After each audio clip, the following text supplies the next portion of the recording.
Everything worked out perfect. Not really, Peter. Yeah, you cheated on your wife. Number 20, Cutawayland. Cutaway scenes may be one of the most iconic aspects of Family Guy, and have been a staple of the show since the first season. So you'd think a whole episode centered around the Griffins stuck in a world entirely composed of those scenes would be nostalgic and hilarious all at once.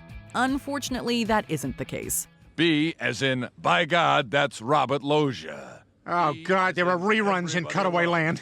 I remember this one. It takes a while. While some classic jokes are included, it isn't enough to make up for the lack of plot. The show seems content for the family to bounce from scene to scene, with not much logic to back it up. The real kicker is when it's revealed that it was all just a dream, a trope that had already grown stale by the time this aired. We were so worried. I wasn't that worried. Number 19, Vestigial Peter. Oh, my God, it's a little me. Well, looks as if he's more fully formed than we thought. Wow, your wife is gorgeous. Is that a foot? Almost. This is awesome. After Peter discovers a vestigial twin in his neck, he decides to befriend it. He grows weary of his new brother quickly and opts to have him surgically removed. Afterwards, the rest of the Griffins insist the twins stay, and he proceeds to take over as the head of the family. But where are those good old-fashioned values On which we used to rely. What the hell is going on here? While this concept seems interesting at first, Chip, the twin in question, becomes annoying almost immediately. Between his constant positivity and grating high-pitched voice, it quickly becomes apparent why Peter wants to kick him out. Hey, Peter. What's that? Oh, he's gonna turn you into a pile on Joe's lawn. What? Here, let's play stake catch. Oh, boy, I got it. Beyond Chip's characterization, the plot itself ends up being predictable in one note. If that were stronger, then the depiction may not be so irritating. But all it does is exacerbate the negative aspects. Number 18, Quagmire's mom. Quagmire is interesting. Despite having hilarious moments, he's also a well-established creep. When he's caught with a teenager, it seems that he'll finally face consequences for his actions. That is, until his mother makes a sudden appearance. Your Honor, as the defendant's mother, I ask that you show mercy on him. Well, as the victim's mother, I ask that you go to hell. Where is your daughter? Show her to us! She confirms that he's only this way because she was promiscuous when he was a child. Not exactly the most airtight defense. Right as he and the viewers accept his sentence, the judge makes a last-second decision to rescind it, due to the inappropriate relations Quagmire's mother had with him. So, to sum it all up, Quagmire commits a horrible crime and then gets to walk away scot-free.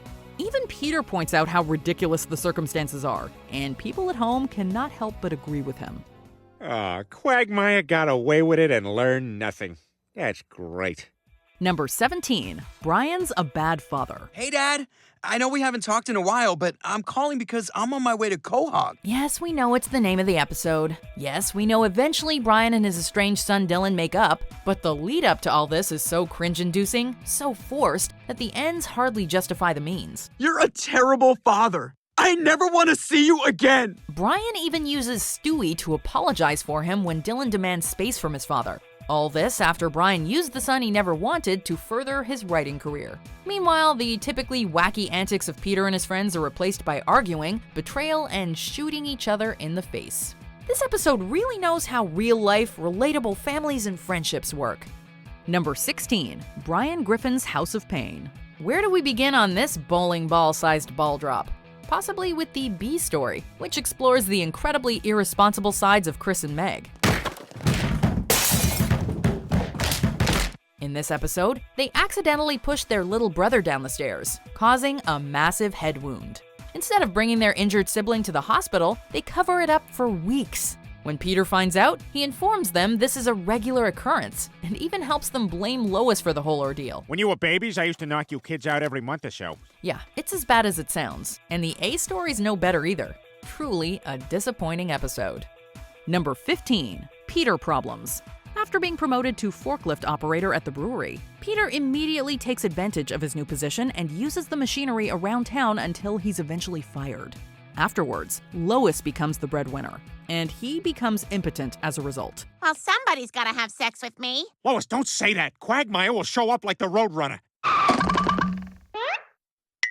He instantly becomes a caricature of a house husband, complete with a personality change. The portrayal of stay-at-home dads as weak and incompetent did not sit well with viewers. Beyond that, it also contains one of the most infamous scenes in the show's history. Peter attempts to use the forklift to help a beached whale, only to immediately eviscerate it instead. The brutal scene stands out among the weak story, and it becomes the standout moment for all the wrong reasons. Your whale come. Oh, cool shell.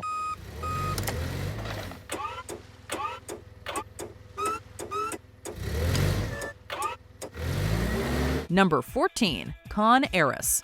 This show is no stranger to stretching out bits to an uncomfortable extent, but Con Heiress takes it to a whole new level. That's Margaret, Woolworth, Carrington, von Schumacher, Chanel, Astor, Livingston, Comte de Saint-Exupéry, Mountbatten, Windsor, Armani, Roosevelt, Von Trapp, Wickenham, Hearst, Montgomery, Rothschild, Johnson & Johnson, Twillsworth, Dolce & Gabbana. Brian, Stewie, and Quagmire fight for the inheritance of an elderly heiress, whose name is so long that it takes nearly a minute to say. The payoff is minimal, and to make things worse, it's repeated several times. Happy birthday, dear Margaret, Woolworth, Carrington, von Schumacher, Chanel, Astor, Livingston, Comte de Saint-Exupéry. I'm just gonna hang here for a minute. The subplot isn't any better. Peter and Chris essentially fight for Herbert's attention after he mistakes the older Griffin as another teenager. Between that and Herbert's unnecessary song, it's apparent that they were just trying to fulfill the time requirement. Torn between two lovers, feeling like a fool. Loving both of you is breaking all the rules. It's a creepy B-story, and is only a brief reprieve from the draining main plot. Number 13, Excellence in Broadcasting. Throughout the first few seasons, Brian is portrayed as a liberal with progressive ideas. He even fights for the legalization of same-gender marriage and marijuana, and fans respected that he was consistent. All that went out the window when Excellence in Broadcasting aired. After Rush Limbaugh makes a surprise visit to Quahog, Brian wants to heckle him, but instead ends up becoming a fan. Oh my God! Rush Limbaugh was right all along. Conservative republicanism is the answer. Good. Good for Brian. This is already wildly out of character, but it's made even worse when he blindly agrees with everything the controversial host says.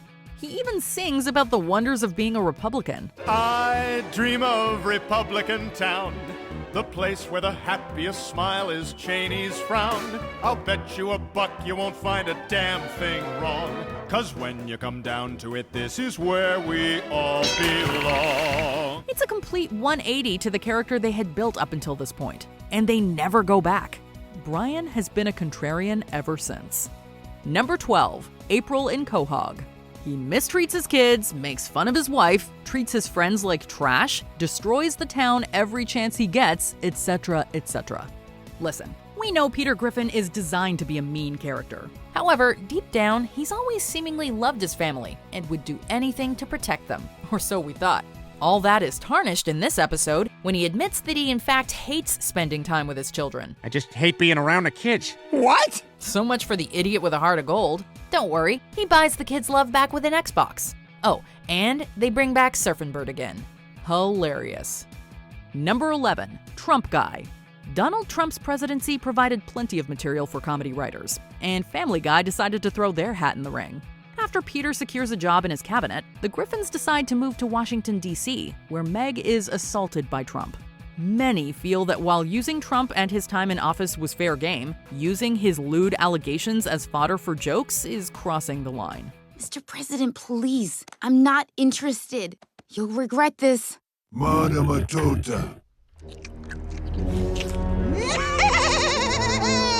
Afterwards, Peter fights him. However, it's nearly indistinguishable from his brawls with the giant chicken. The only aspect that sets it apart from other duels is the fact that it takes place in D.C. Sarah, any update? I haven't had the chance to ask the president if he's fighting with Peter Griffin. While the plot is ambitious, it's clear the show bit off more than it could chew. Number 10, You Can't Handle the Booth. This show is no stranger to meta jokes, but they still took a risk by stretching one out across 20 minutes. This is bullcrap. I'm calling Fox or Disney payroll right now. Fox or Disney payroll. Yeah, hi. This is Lois Please Griffin. hold. Of course. While recording commentary for a fictional episode, things devolve as Peter and Lois reveal past partners and pay disparities. However, viewers found it hard to care about the fight due to the couple having relationship-ending arguments weekly. Not being able to see any of the action hinders the quality of the story, and the format grows old early on. At one point, they even have the voice actors talk to the characters. However, it just comes across as a way to easily resolve the earlier fight, and the resolution feels unearned. My name's Alex Borstein, and I do your voice on the show. Are you saying the rough-edged comedy manager from The Marvelous Mrs. Maisel does my voice? I'm so honored. I love that show. You are hilarious. Yeah, Seth Green already did this bit. While the idea is interesting, the execution ultimately makes it fall flat. Number 9, The 2,000-Year-Old Virgin. As if the first appearance of Jesus wasn't risky enough, the show decided to bring him back, this time in a much different light. Peter, listen, I've found the woman who I'd like to lose my virginity to. It's someone who understands me and someone I feel very close to. Oh, wow, Jesus, that's great. Hey, is it Carrie Underwood? Somebody told me you guys went out once. Yeah, we did, but it was a disaster. The Son of God is portrayed as a manipulative creep, which numerous people find to be out of line. He manages to convince Peter that Lois is the only woman good enough for him, and Peter reluctantly agrees. However, it's quickly revealed that Jesus does this annually and constantly finds new couples to manipulate.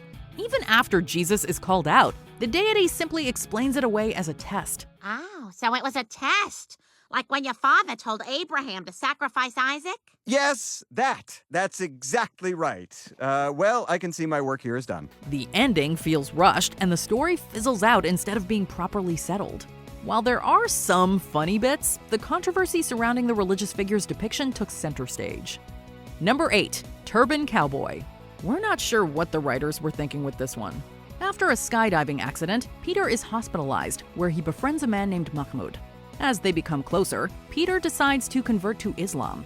Things go wrong almost instantly when Peter unknowingly joins a sleeper cell that has the intention of destroying a bridge in Quahog. Who is better, Hulk Hogan or the Iron Sheik? The Iron Sheik? Okay, he is one of us. The jabs feel intentionally mean-spirited compared to past gags about religion. The backlash was swift, with multiple critics calling it Islamophobic. The poorly timed Boston Marathon joke, which aired only a month before an actual attack on the race, did not help. It was a disappointing route for them to go down, considering how interesting it could have been to see the family learn about other cultures. So what happens next? Do those guys all get trials? Well, you know, some of them, it's long. It's the process and whatever. Number 7, peter-assment. This show isn't exactly known for its hard-hitting commentary. In an attempt to shine a light on the harassment of men in the workplace, they wrote an episode about Peter being sexually harassed by his then-boss, Angela. Yeah, this is gonna work out just fine. Excuse me. They do touch on some double standards, like how men being victimized by women is taken less seriously. However, any cogent point they make is immediately erased when they completely absolve the perpetrator of any wrongdoing. Griffin, I haven't been with anyone in 10 years, and when you spurned my advances, it was a wake-up call. No one's ever gonna love me again. Wait a minute. So that's why you've been acting like such a wacky ass around me? Eventually, Peter is essentially guilted into sleeping with Angela to prevent her from taking her own life. The lack of justice, although realistic, is disheartening. The audience couldn't help but feel like the ending was bleak and found the whole story to be uncomfortable. Everything worked out perfect. Not really, Peter. Yeah, you cheated on your wife. No, I didn't. I used Mort. Oh my God, I forgot about Mort. I want my $2! Number 6, Quagmires Dad. This installment of the series is primarily known for having aged like milk. After meeting Glenn's parent, the guys are shocked when she comes out as Ida, a trans woman. After her surgery, the rest of the characters proceed to misgender her and mock her to her face and behind her back. I made a crumble. Oh, how thoughtful. Throw it away in the outside garbage. Even Brian, who had slept with her post-surgery, vomits upon learning the truth. The reaction from everyone feels incredibly overblown, and it makes the viewing experience uneasy. It's a needlessly cruel episode about an already marginalized community, and many viewers feel that it's punching down far too much. Listen, I I feel awful about the things I said last night. While Ida is treated more kindly now, it's hard to forget her introduction. Number 5, fresh air. All right, here comes the meteor-sized ball drop. Collectively, the worst part about this episode is all the uncomfortable jokes. We're not supposed to be doing this. From Carter giving his grandson, a hand, to Peter attempting to marry his son, one may notice the absence of laughter and the rise of sounds like ooh and wow. I don't know what to do now. Feel that chill down your spine? That's your brain trying to escape your body and hide from this episode. So Peter tries to marry Chris so that he can steal the money that Carter left to him. 2 roads diverged in a wood, and I took the one less traveled. Now, I ain't no scholar, but if that's not a metaphor for Major League butt stuff, I don't know what is. Pay attention to this recipe, people. 1 cup of ugly motivations and a whole lot of awkwardness make for a perfectly terrible episode. Number 4, Herpy the Love Sore. From babies getting pregnant to babies getting herpes, this Family Guy episode sets a new low for the series. Brian and Stewie become blood brothers, but Brian fails to mention to his infant friend that he has herpes. This causes Stewie to get the disease too, and after some pitiful attempts at revenge, the two end up reconciling. Brian tells Stewie that the reason he didn't tell Stewie about the herpes was that he was embarrassed. And as if that was an acceptable excuse, Stewie forgives him and just accepts the fact that he has herpes for the rest of his life now. Alright, no more. Just talking about this episode makes one need a shower. What the hell do you guys want from me? I want to drive your Prius to the end of the block all by myself. That's it? Yes. Okay. Yay! Number 3, Seahorse Seashell Party. This one's a doozy, drawing bad ideas from the others on this list. Bang, bang! I'm gonna finger bang you, Chris! Not if I finger bang you first, Dad! It's a bottle episode with more drama than comedy that focuses yet again on emotional mistreatment. Yeah, shut up, Meg! No! You shut up, Chris! I am sick of all you guys ganging up on me! While we have to give Meg some kudos for finally standing up for herself, she completely goes back on it all by deciding to be the family's martyr. Maybe if I feel bad, they don't have to. We get that Family Guy likes to make taboo jokes and take controversial angles, but the ending pretty much communicates that people in toxic relationships should stay there. And there's nothing funny about that. You guys, I have something to say. You're right. It's all my fault. Number 2, Stewie Is Enceinte. This is a 9 months pregnant-sized ball drop. What we mean by that is in this episode, Stewie gets pregnant. I think I'm gonna throw up. Taking his implied obsession with his friend Brian to a whole new level, Stewie uses some scientific mumbo-jumbo to impregnate himself using Brian's DNA. While that is certainly a visual we never asked for, the babies they produce are even worse. It all caps off with them leaving the abominations at a local animal shelter and everything returning to normal. But it'll never be normal again, will it? Some sights can never be unseen, no matter how many times you wash your eyes. Number 1, Screams of Silence, the story of Brenda Q. Do you know what Family Guy, the cartoon featuring an evil mastermind baby and a talking dog, needs? A serious story about abuse, of course. This episode is littered with head-shaking moments, like the scene between Quagmire's sister and her husband that everyone in the neighborhood is able to hear. Did you change the channel while I was going to get a beer? Oh, yeah. I'm sorry, honey. I just wanted to see who was on Letterman. It's a scene that plays out in excruciating detail, and one that just makes you wince and ask, why? While the episode ends on a positive note for Brenda Quagmire, it teaches the audience that the best way to deal with abuse is revenge and ultimately murder. You know, classic comedy. A little rough, Peter. I didn't write it, Joe did. Did you enjoy this video? Check out these other clips from WatchMojo, and be sure to subscribe and ring the bell to be notified about our latest videos.